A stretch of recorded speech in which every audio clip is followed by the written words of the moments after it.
South Korea boasts the fifth most powerful military on the planet. It has state-of-the-art stealth fighters, a booming domestic arms industry, and over 500,000 active-duty personnel. By all conventional metrics, South Korea is a military powerhouse fully capable of defending its own borders. But there's a catch. If a full-scale war were to break out on the Korean Peninsula tomorrow, South Korea would not have ultimate authority over its own troops. Instead, the operational control of the South Korean military would be in the hands of a foreign commander, specifically a four-star American general. U.S. operational control, OPCON in military parlance, over South Korea's military is a reality that has defined the alliance for the entirety of its existence.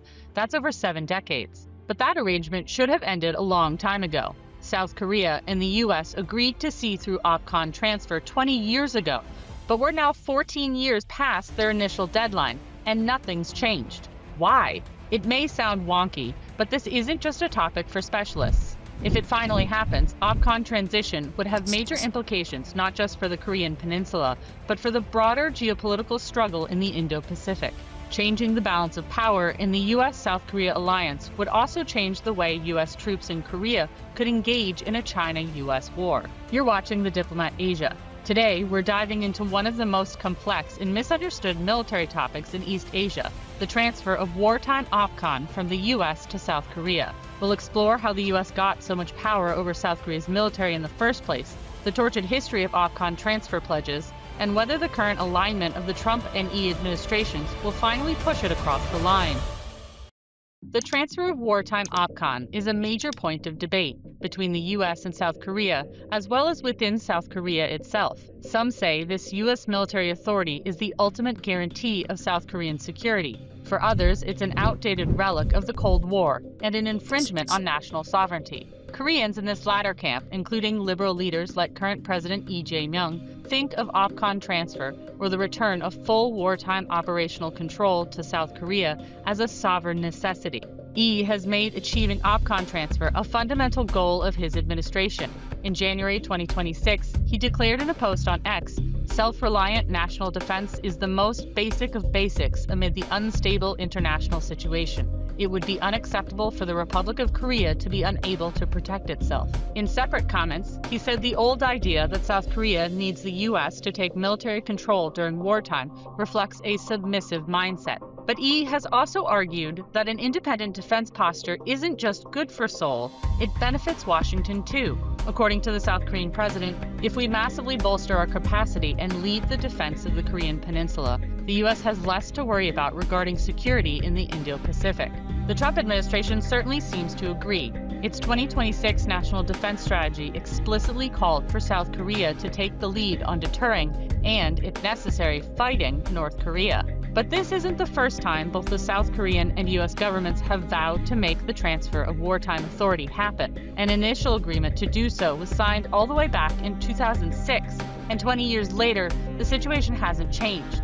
Can Yi finally achieve the goal? Dr. Clint Work of the National Defense University, who has written extensively on OPCON transfer and related issues in his personal capacity, explains why this is so hard to accomplish. I'm hesitant to say it will happen, because this has been policy for 20 years now. It's a very cacophonous process around it. There are many factors or variables that layer into wartime OPCON transition. And in the past, that has led to delay or total shift in the plan itself. And this ends up kicking it down the road, and then electoral turnover occurs, policy agendas shift. So history tells us there is a distinct likelihood that we will see a continuation of this sort of fitful process. To understand why the United States commands South Korean troops in the first place, we have to go back to the very beginning of the alliance. In 1950, when North Korea invaded the South Korean military was outgunned and on the brink of collapse. In response, South Korea's first president, Lee Seung-man, officially handed over operational command of his country's armed forces to U.S. General Douglas MacArthur, who was leading the United Nations Command, the multinational military force sent to repel North Korea's invasion. When the armistice was signed in 1953, that command structure essentially stayed in place. It evolved over the decades. In 1978, the U.S. and South Korea established the Combined Forces Command, or CFC, integrating their militaries under a unified command structure led by a U.S. general. The same general also heads U.S. Forces Korea and the UN Command, which still exists, to some Koreans' dismay. In 1994, South Korea finally regained peacetime operational control, meaning it has full authority over its military in normal conditions. But wartime OPCON remains strictly in American hands to this day. Why? For Washington, the retention of OPCON after the armistice wasn't merely about protecting South Korea from the North. It was also about managing South Korea and preventing Seoul from starting a second Korean War. This is known in strategic circles as the control rod logic. Clint explains. The way key institutions in the alliance, including the command structure, were established, it had this control rod logic embedded in it. And so moving forward for the South Koreans to take on the lead role, which is something they've never done in the alliance context, raised serious questions about the mechanics of escalation in a crisis, or God forbid, a conflict following the transition. During and immediately after the Korean War, Lee Sik-man was vehemently opposed to the armistice. He wanted to march north and forcefully reunify the peninsula. The United States, meanwhile, was wearied from years of fighting and afraid of sparking World War III with North Korea's neighbors and allies, China and the Soviet Union. The U.S. needed a mechanism to prevent South Korea from unilaterally restarting the war. Retaining OPCON was that mechanism. It was an institutional control rod designed to moderate South Korean responses and prevent escalation. In the 1960s and 70s, during moments of high tension, like the North Korean commando raid on the Blue House to assassinate President Park Chung-hee, or the infamous axe murder incident at the DMZ, the United States utilized its operational control to restrain South Korea from launching massive retaliatory strikes that could have triggered a second Korean War. The U.S. didn't just want to deter the North, it actively sought to manage the South. For decades, the control rod logic remained a quiet but central pillar of the alliance. However, as South Korea grew from an impoverished authoritarian nation into a global economic titan and a vibrant democracy, this dynamic began to chafe. For many South Koreans, particularly those on the progressive side of the political spectrum, the fact that a foreign power commands their military during wartime is an affront to national dignity and a sovereignty issue. No other U.S. ally in the world, not the UK, not Germany, not Japan, operates under a system where their troops are automatically subordinated to a foreign commander in wartime. It's really this drive to achieve full, what someone called military sovereignty, taking full control over their own armed forces. Baseline national pride. Any country wants to have full control over its own national security and military. Again, this goes back to the Korean War, where different South Korean officers and policymakers or lawmakers talked about this being an arrangement that violated Korean sovereignty, that they wanted to take back control. So this line of thinking has been there all along. It is not new. For politicians like Jae-myung, regaining OPCON would mean the ultimate completion of South Korea's independence. It would also provide Seoul with more autonomy to pursue inter-Korean dialogue and defense modernization without being entirely tethered to U.S. strategic timelines. For progressive presidents, OPCON transfer has become the holy grail, and the unpredictability of the Trump administration only adds urgency to the quest.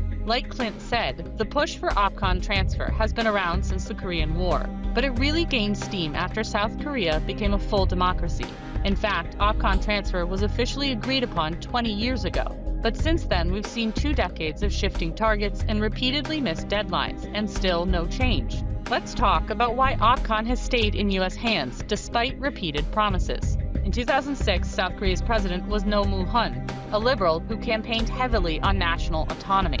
On the U.S. side, the George W. Bush administration was keen to restructure the U.S. force posture on the peninsula and pass off roles in missions to South Korea. It was a sort of strange bedfellows, but it was at this time that both in Washington and in Seoul, there was political leadership that was aligned in moving forward in this sort of responsibility transfer type of framework within the alliance, if for different reasons. So this proved productive to opening that conversation and to initiating new alliance consultative mechanisms to get into the details of it, and ultimately to set up a plan to move forward with OPCON transition. Roh and Bush officially agreed to the transfer in 2006. Eventually, they even set a target date, April 17, 2012. That deadline is 14 years past due, and we're still waiting.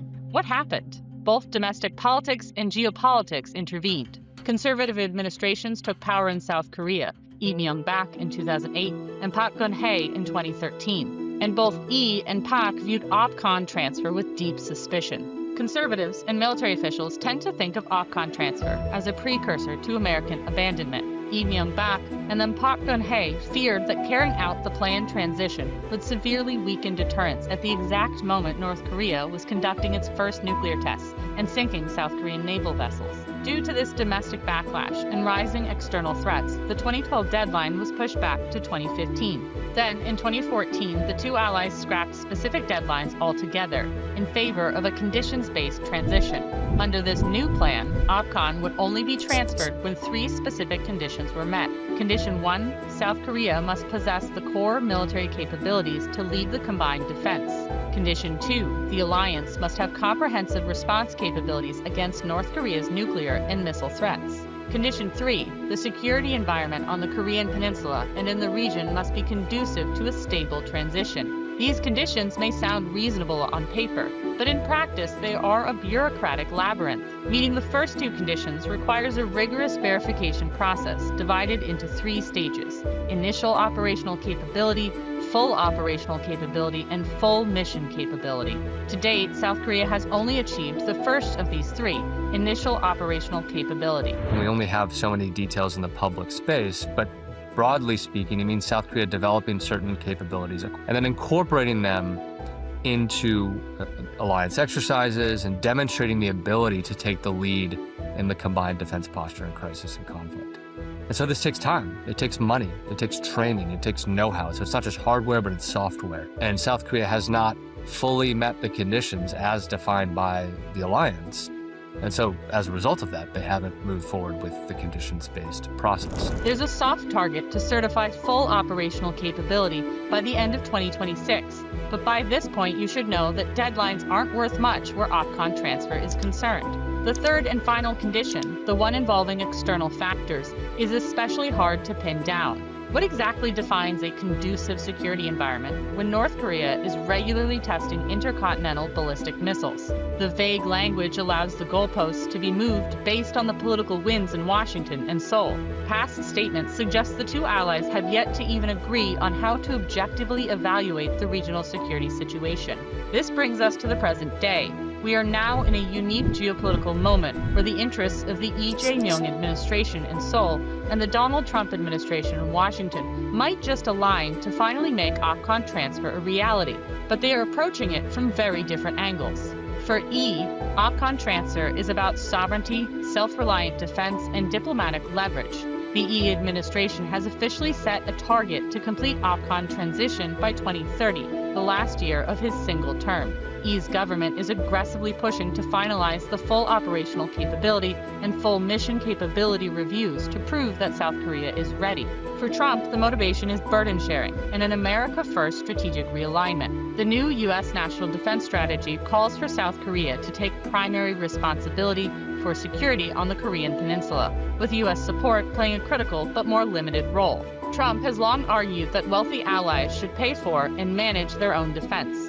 Handing wartime OPCON back to Seoul fits perfectly into this worldview. But the ultimate reason why the Trump administration wants OPCON transfer has less to do with North Korea and everything to do with China. For decades, the South Korea-U.S. alliance has been exclusively focused on deterring North Korea. The 28,500 U.S. troops stationed in South Korea are essentially bolted to the peninsula. But as great power competition intensifies, the Pentagon views the Indo-Pacific as its primary theater of concern. Washington needs flexibility that the current structure of the South Korea-U.S. alliance just doesn't provide. The Trump administration, in its national defense strategy, in its national security strategy, has been explicit when it comes to the Indo-Pacific, that allies not just spend more on defense, but they do more.